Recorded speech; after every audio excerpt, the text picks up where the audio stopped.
The Kingdom Hearts 3 trailer shown at this year's D23 event in Anaheim was the biggest one so far. Everything from Toy Story's world reveal to the release year of 2018. So that's why I decided to split up my trailer analysis into two parts. One detailing the Hercules excerpt shown at the start of it, and the other detailing the Toy Story portion. Let's begin. The excerpt begins with the quote we first received at the orchestra trailer last month, and I gave my take on that line in the last analysis. With its reoccurrence, I started to believe that this line will be said at the beginning of the game, similarly to the line said at the opening of the first two main games. So you'll notice... wait, can we get the version without text, please? There we go. So you'll notice the orchestra version of Destati is playing in the background like the Wave of Darkness orchestra version played in last month's trailer. The first clip shows Sora using flow motion to slide on a lane in the clouds of the Olympus Coliseum. The HUD changes to only 3 options while in the lane: Blaster, Super Slide, and Jump. I imagine in the final version there will be button prompts for both PS4 and Xbox One. He also has an objective target while in the lane. He uses to aim at Heartless that appear in the sky. He fires several blue blasts at the Heartless, which would presumably be the blaster attack. I think the Super Slide option may just speed Sora up. The Heartless are the yellow-looking opera Heartless we've seen in previous trailers. The next clip shows Sora using Shotlock to aim and target several segmented building pieces broken in the sky. The HUD for the Shotlock shows the options Unleash and Flow Chain, which is also shown in the orchestra trailer. What's interesting is, I always assumed Unleash was a Shotlock that was usable only if you were in guard form. However, Sora clearly isn't this time, and yet the option is available. Maybe each Keyblade or world gives you a new Shotlock, but I don't know for certain. After he locks onto several of them, he quickly dashes and jumps from each, which is presumably the Flow Chain movement. By doing this, he makes his way up to the gates leading to Olympus, where we can see a save point looking very similar to the one from 0.2. The podium Sora lands on is of interest, as it depicts a glowing shape. It reminds me of Axel's chakrams, which may indicate playing as Axel during this segment, but I doubt it. He's off training with Merlin at this point. But you do see some thin lines take shape at the front of the place Sora lands, and it looks like a roll of chains, while the lines look like a prompt, but taking the shape of a square. I believe you'll be able to literally chain the pieces of the buildings together to make a path for the others, while the glowing shape is devoid of any substantial meaning in the overall plot. We see a sort of enclosed ring, so it may or may not just be for flow motion, and the square prompt is just to start the flow chain again. But the flow motion sliding and jumping make the scene for more diverse and exciting traveling worlds, instead of the standard walking and jumping from room to room like in previous games. Sora is in his Kingdom Hearts 3 attire through both of these scenes, meaning this is Sora's second or later visit to Olympus.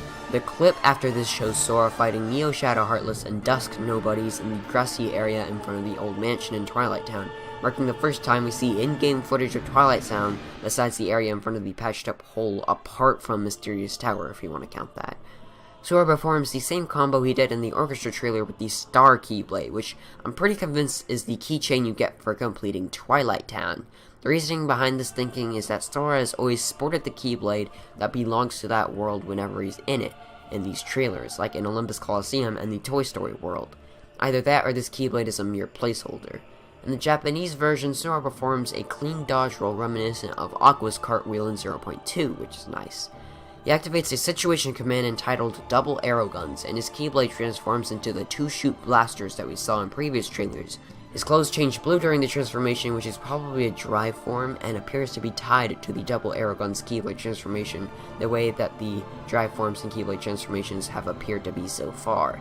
It occurred to me that Sora will likely lose his ability to dual-wield to awaken Ventus, so maybe Keyblade transformations will be the new dual-wielding for drive forms, which makes sense since some forms like Second Form don't use a transformation, just like some forms in Kingdom Hearts 2 didn't use dual-wielding.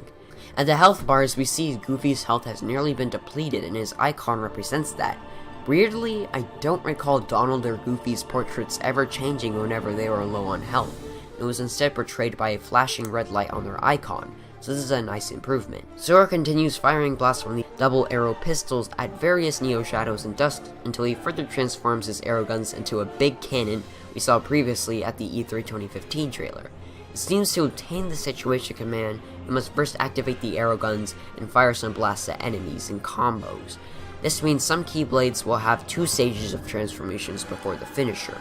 This is similar to achieving requirements instead of a command style in Birth by Sleep in order to get a better one. We'll see more of these 2 transformations than finisher in the next Toy Story segment in the next analysis. He hits the Neo Shadows and Dust with the cannon as well as shoots a massive blast from it that rains down his finisher. The next clip shows Sora fighting against the mini-boss Heartless, which was previously revealed in a screenshot in the city of Thebes, which seems to be on fire because of, let me guess, at the Olympus Coliseum. However, comparing the screenshot to what the Heartless looks like in the trailer, there's a fairly big difference. It might be the lighting or the angle, but this Heartless definitely is missing a horn, so maybe you might have to take out its horns and do some damage to its core. Sora strikes the giant Heartless with various attacks and magic, even knocking him down, but strangely it doesn't take any damage, even with the nice staggering it has, which is pretty impressive for how big of a mini-boss it is. This may just be a placeholder as none of the bars seem to be final, nor the damage, but there could also be a special way to defeat this Heartless, maybe through some sort of situation command. The Counter Shield and Faraza situation commands appear after Sora spams a combo of fire in a similar manner as 0.2. This clip ends with the Heartless using his weapon to knock Sora away, and we get a good look at 2 of Sora's staggers, one from the side in the English version and one from the front in the Japanese trailer. The quote appears once again to signify the end of the trailer, Excerpt. Be sure to join me in the next analysis where we'll take a look at the Toy Story segment of the D23 trailer, because oh boy, it's gonna be fun! So I'd like to share your appreciation, comment to share your thoughts, share your favorite, and subscribe for some more videos. I'll try to get that analysis done soon, and I'll see you guys next time.